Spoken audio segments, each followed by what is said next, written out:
ঈদ মোবারক। ঈদের এই আনন্দের মধ্যে আনন্দের খবর হচ্ছে আমরা আজ প্রথমবারের মতো সূর্যমুখী হারভেস্ট করতে যাচ্ছি। তো সূর্যমুখী নুরুল ইসলাম ভাই যদি দিকে দেখান, এই হচ্ছে সূর্যমুখী। আসলে আমি বারবার বলি যে আমরা সব বিষয়ে নতুন, আমাদের অভিজ্ঞতা নাই বললেই চলে। আমরা ঠিক জানি না এটা হারভেস্ট করে কীভাবে, সেটাও জানি না। তবে কিছু ভিডিও দেখলাম, সেই ভিডিওতে দেখে মনে হলো যে আমাদেরকে এগুলো সংগ্রহ করতে গেলে যেটা করতে হবে, এই মাথাগুলো কেটে ফেলতে হবে। বিসমিল্লাহ।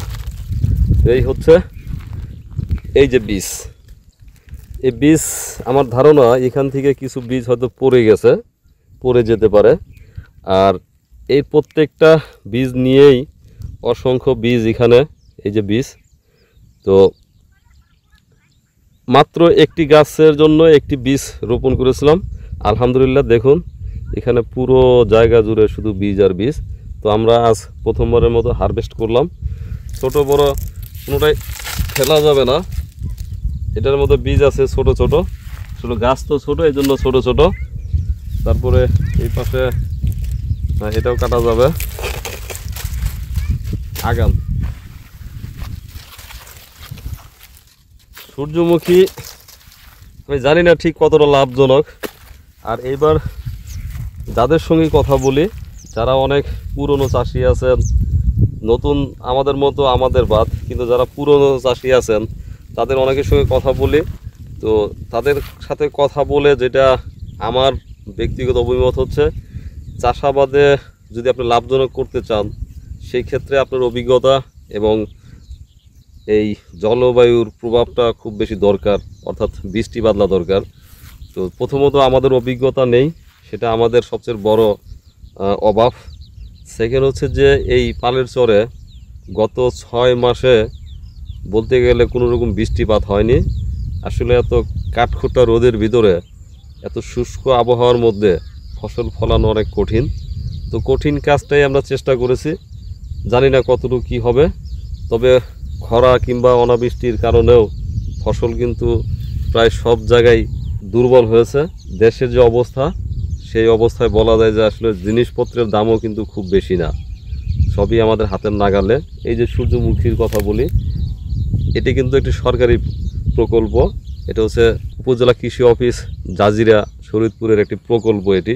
তো এই প্রকল্পের ব্যয়ভার কিছুটা ওনারা বহন করছেন, যেমন আমাদেরকে বীজ দিচ্ছেন কিংবা ধরেন সার দিচ্ছেন, কিন্তু বাকি চাষাবাদ কিংবা এই যে শ্রমিক, এই যে আমাদের পানি দেয়া, এগুলো সব আমাদেরকেই করতে হয়েছে।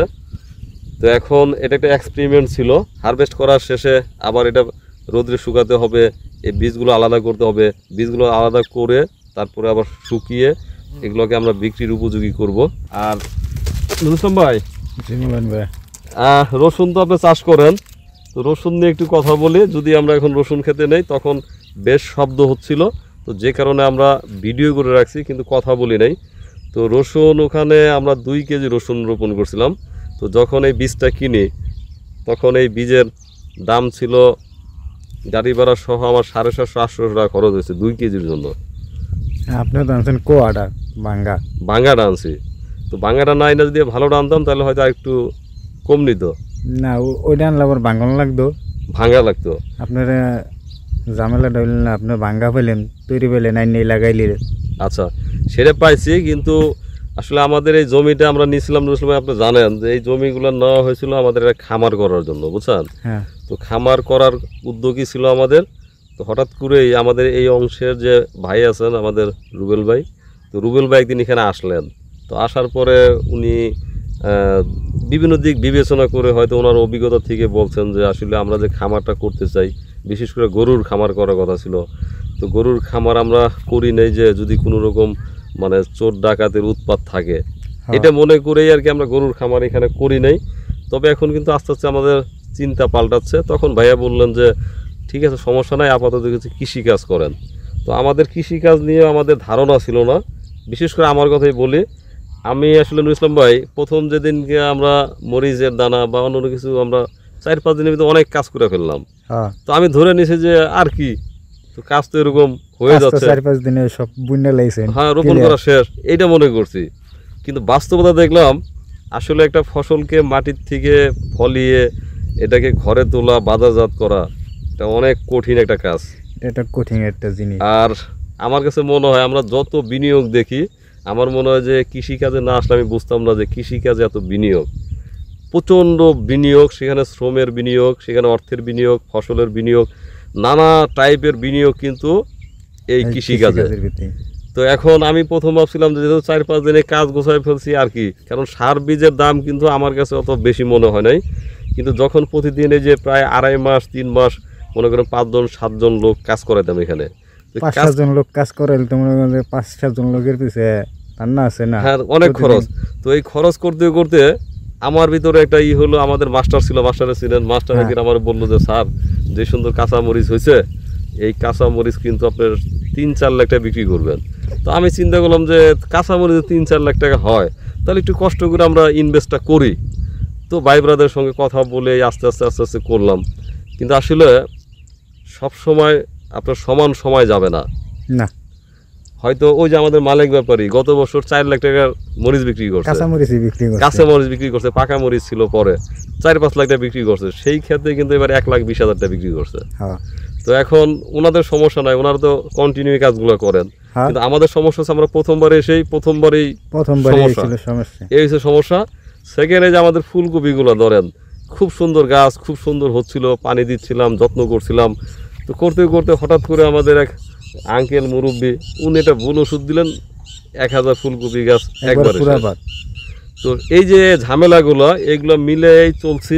আমি জানি না আসলে আমাদের ভবিষ্যৎ কি হবে। তো এবার যেটা চিন্তা করছি, পেঁয়াজগুলো তো প্রায় উঠায় ফেলবো তো সামনের সপ্তাহে। তো তারপরে হয়তো আমরা আস্তে আস্তে শ্রমটাকে একটু শ্রমিক খরচ কমায় যদি আমরা যদি অন্য কিছু করি, আগের প্ল্যানিংয়ে চলে যাই, হাঁস মুরগি উঠাই বা অন্য কিছু করি, তাহলে হয়তো আমরা ভালো করতে পারবো।